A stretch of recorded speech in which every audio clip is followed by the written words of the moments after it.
Well, good morning. Welcome in today, day 84.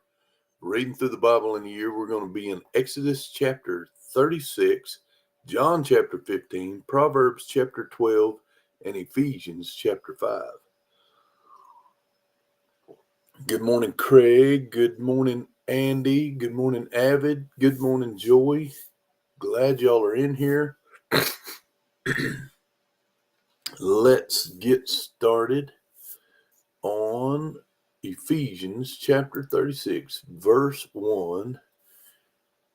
And Bezalel and Aholib, and every gifted artisan in whom the Lord has put wisdom and understanding to know how to do all manner of work for the service of the sanctuary, shall do according to all that the Lord has commanded. Good morning, Terry. The people give more than enough is the heading, verse 2. Then Moses calls Bezalel. Good to know, Terry. Thank you. Then Moses called Bezalel and Aholib and every gifted artisan in whose heart the Lord had put wisdom, everyone whose heart was stirred to come and do the work. And they received from Moses all the offering which the children of Israel had brought for the work. Let me get rid of a pop-up. Hang on. Sorry about that. Verse 3, and they received from Moses all the offerings which the children of Israel had brought for the work of the service of making the sanctuary. So they continued bringing to him freewill offerings every morning. Then all the craftsmen who were doing all the work of the sanctuary came, each from the work he was doing. And they spoke to Moses, saying, the people bring much more than enough for the service of the work which the Lord commanded us to do. So Moses gave the commandment, and they ceased it to be proclaimed through it, and then caused it to be proclaimed throughout the camp, saying, let neither man nor woman do any more work for the offering of the sanctuary. And the people were restrained from bringing, for the material they had was sufficient for all the work to be done, indeed too much. Building the tabernacle, verse 8. Building the tabernacle is the heading. Then all the gifted artisans among them who worked on the tabernacle made 10 curtains woven of fine linen and of blue and purple and scarlet thread, with artistic design of cherubim. They made them. The length of each curtain was 28 cubits, and the width of each curtain 4 cubits. The curtains were all the same size, and he coupled 5 curtains to one another, and the other 5 curtains he coupled to one another. He made loops. Can't post messages to some channels. Learn more. Oh no, I had another pop-up. Sorry about that. Verse 11, he made loops of blue yarn on the edge of the curtain and the salvaged of one set. Likewise, he did on the outer edge of the other curtain of the second set. 50 loops he made on one curtain, and 50 loops he made on the edge of the curtain on the end of the second set. The loops held one curtain to another. And he made 50 clasps of gold and coupled the curtains to one another with the clasp, that it might be one tabernacle. He made curtains of goat's hair for the tent over the tabernacle. He made 11 curtains. The length of each curtain was 30 cubits, and the width of each curtain 4 cubits. The 11 curtains were the same size. He coupled 5 curtains by themselves and 6 curtains by themselves, and he made 50 loops on the edge of the curtain that is outermost in one set, and 50 loops he made on the edge of the curtain of the second set. He also made 50 bronze clasps to couple the tent together, that it might be one. Then he made a covering for the tent of a ram skins dyed red, and a covering of badger skins above that. For the tabernacle he made boards of acacia wood standing upright. The length of the board was 10 cubits, and the width of each board a cubit and a half. Each board had 2 tenons for binding one to another. Thus he made for all the boards of the tabernacle. And he made boards for the tabernacle, 20 boards for the south side, 40 sockets of silver he made to go under the 20 boards, 2 sockets under each of the boards for its 2 tenons.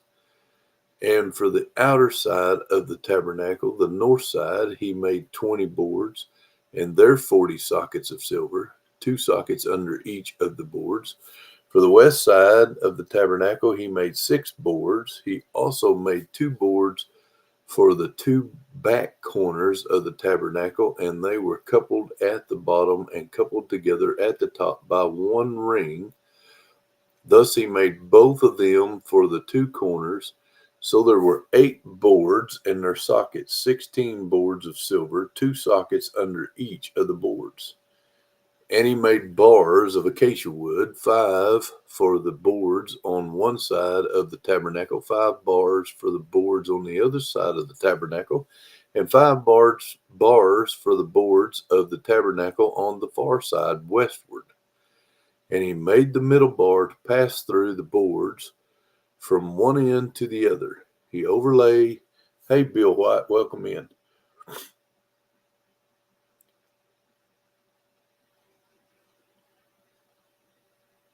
Yeah, you're wrong, Bill. He overlaid the boards with gold, made their rings of gold to be holders of the bars, and overlaid the bars with gold. And he made a veil of blue, purple, and scarlet thread and fine woven linen. It was worked with an artistic design of cherubim. He made for it 4 pillars of acacia wood and overlaid them with gold, with their hooks of gold, and overlaid them with gold and their hooks of gold. And he cast 4 sockets of silver for them. He also made a screen for the tabernacle door of blue, purple, and scarlet thread and fine woven linen, made by a weaver, and its 5 pillars with their hooks, and he overlaid their capitals and their rings with gold, but their 5 sockets were bronze. All right, that wraps up Exodus chapter 36. Let's jump to John chapter 15. John, back in the New Testament, John chapter 15. There it is. Let me get a little sip here. Good morning, GTAV Bug.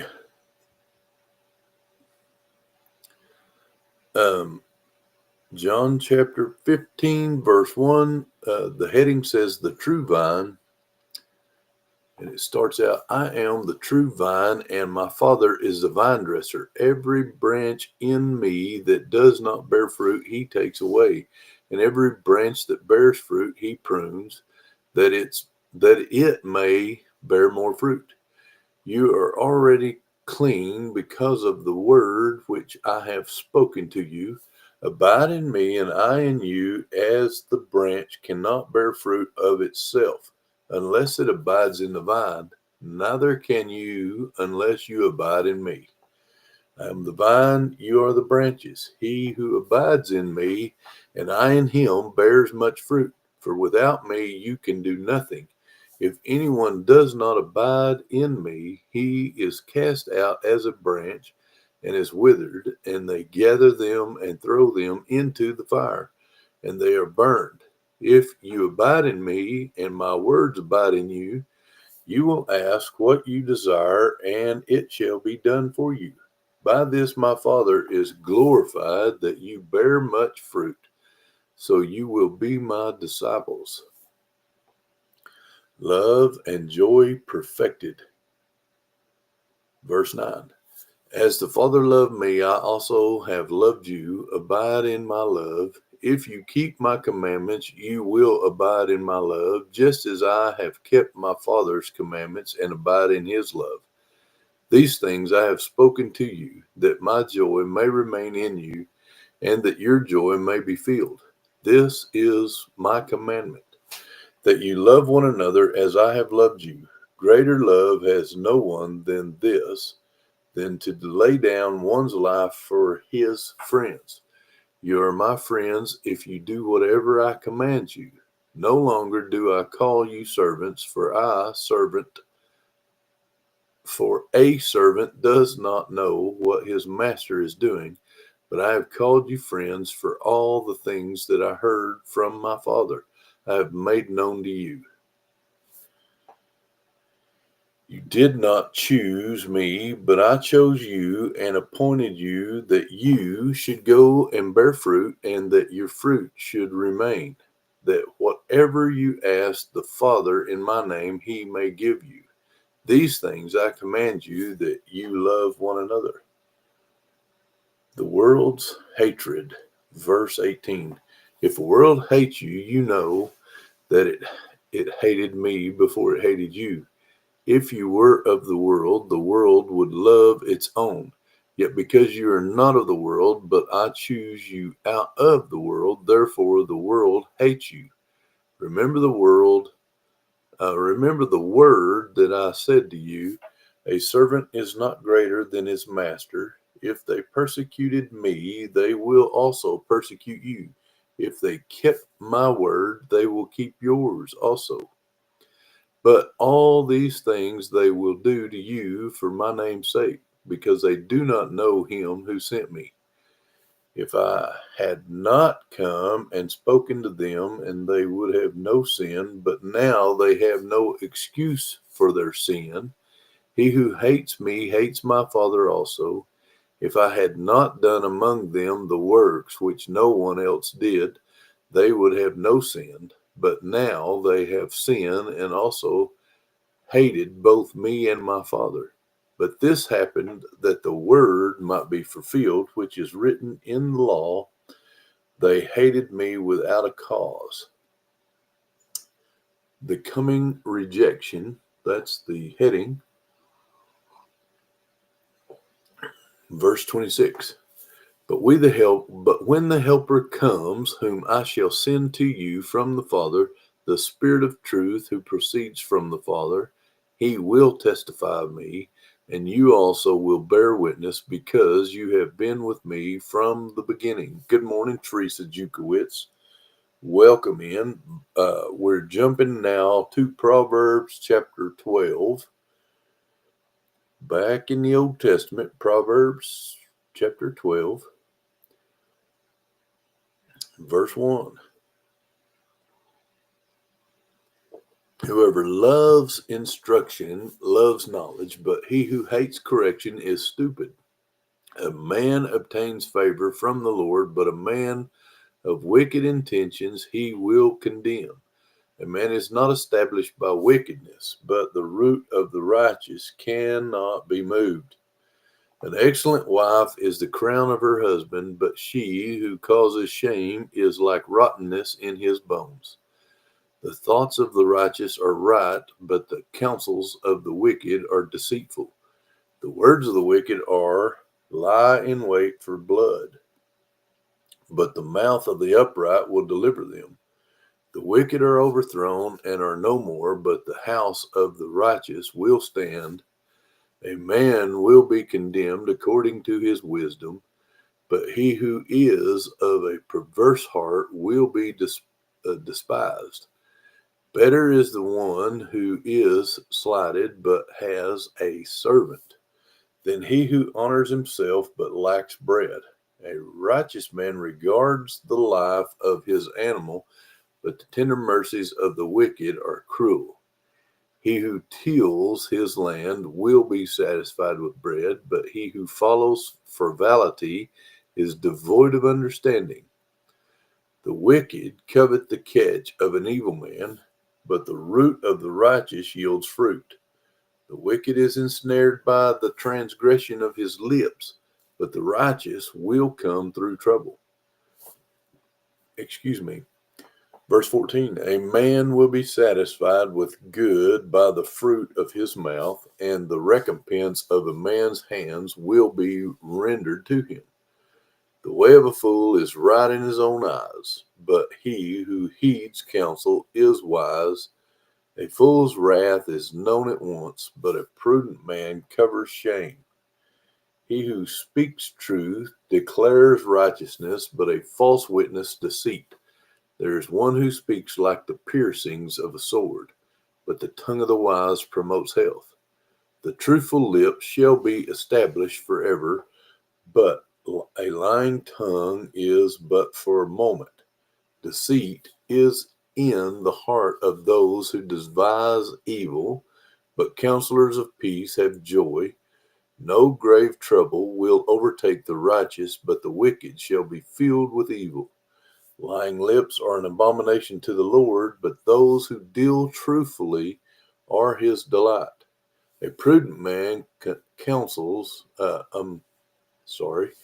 prudent man conceals knowledge, but the heart of fools proclaims foolishness. The hand of the diligent will rule, but the lazy man will be put to forced labor. Anxiety is in the heart of man cause anxiety in the heart of man causes depression, but a good word makes it glad. The righteous should choose his friends carefully, for the way of the wicked leads them astray. The lazy man does not roast what he took in hunting, but diligence is man's precious possession. In the way of righteousness is life, and its pathway there is no death. All right, that wraps up Proverbs 12. Let's jump into Ephesians chapter 5. Ephesians chapter 5. Right there. Walk in love is the heading. Verse 1. All right. Therefore, be imitators of God as dear children, and walk in love as Christ has also loved us and given himself for us, an offering and a sacrifice to God for a sweet-smelling aroma. But fornication and all uncleanness and covetousness, let it not even be named among you, as it is fitting for saints, neither filthiness nor foolish talking, nor coarse jesting, which are not fitting, but rather giving of thanks. For this you know, that no fornicator, unclean person, nor covetous man, who is an idolater, has an inheritance in the kingdom of Christ and God. Let no one deceive you with empty words, for because of these things the wrath of God comes upon the sons of disobedience. Therefore do not be partakers with them. For you were once darkness, but now you are light in the Lord. Walk as children of light. For the fruit of the Spirit is in all goodness, righteousness, and truth, finding out what is acceptable to the Lord, and have no fellowship with the unfruitful works of the darkness, but rather expose them. For it is shameful even to speak of those things which are done by them in secret. But all things that are exposed are made manifest by the light, for whatever makes manifest is light. Therefore he says, awake, you who sleep, arise from the dead, and Christ will give you light.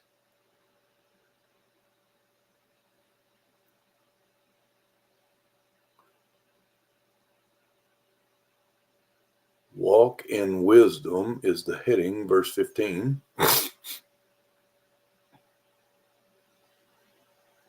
See then that you walk circumspectly, not as fools, but as wise, redeeming the time, because the days are evil. Therefore do not be unwise, but understand what the will of the Lord is, and do not be drunk with wine, in which is dissipation, but be filled with the Spirit, speaking to one another in psalms and hymns and spiritual songs, singing and making melody in your heart to the Lord, giving thanks always for all things to God the Father in the name of our Lord Jesus Christ, submitting to one another in the fear of God. Marriage, Christ, and the church, verse 22. Wives, submit to your own husbands as to the Lord. For the husband is head of the wife, also Christ is head of the church, and he is the Savior of the body. Therefore, just as the church is subject to Christ, so let the wives be to their own husband in everything. Husbands, love your wives just as Christ also loved the church and gave himself for her, that he might sanctify and cleanse her with the washing of water by the words, that he might present her to himself a glorious church, not having spot or wrinkle or any such thing, but that she would be holy and without blemish. So husbands ought to love their own wives as their own bodies. He who loves his wife loves himself, for no one ever hated his own flesh, but nourishes and cherishes it, just as the Lord does the church. For we are members of his body, of his flesh, of his bones. For this reason, a man shall leave his father and mother and be joined to his wife, and the two shall become one flesh. This is a great mystery, but I speak concerning Christ and the church. Nevertheless, let each one of you in particular so love his own wife as himself, and let the wife see that she respects her husband. All right, that wraps up Ephesians chapter 5. Let's jump into Ephesians chapter 6. And we're going to start in verse 10. We're going to put our armor on, y'all. One more little sip of coffee and we'll get her done. Finally, my brethren, be strong in the Lord and in the power of his might. Put on the whole armor of God, that you may be able to stand against the wiles of the devil. For we do not wrestle against flesh and blood, but against principalities, against powers, against the rulers of the darkness of this age, against spiritual hosts of wickedness in heavenly places. Therefore, take up the whole armor of God, that you may be able to withstand in the evil day, and having done all to stand, stand therefore, having girded your waist with truth, having put on the breastplate of righteousness, and having shod your feet with the preparation of the gospel of peace. Above all, taking a shield of faith, with which you will be able to quench all the fiery darts of the wicked one, and take the helmet of salvation and the sword of the Spirit, which is the word of God, praying always with all prayer and supplication in the Spirit, being watchful to this end with all perseverance and supplication for all the saints, and for me, that utterance may be given to me, that I may open my mouth boldly to make known the mysteries of the gospel, for which I am an ambassador in chains, that in it I may speak boldly as I ought to speak. All right, y'all, that wraps up today. Tomorrow will be day 85. We'll be in Exodus chapter 37, John chapter 16, Proverbs chapter 13, and Ephesians chapter 6. So I hope you guys have a great day. I challenge y'all to go be a blessing for someone else today. God bless y'all. Thank you, Teresa, and thank you, Terry. God bless y'all, and we will see you again tomorrow.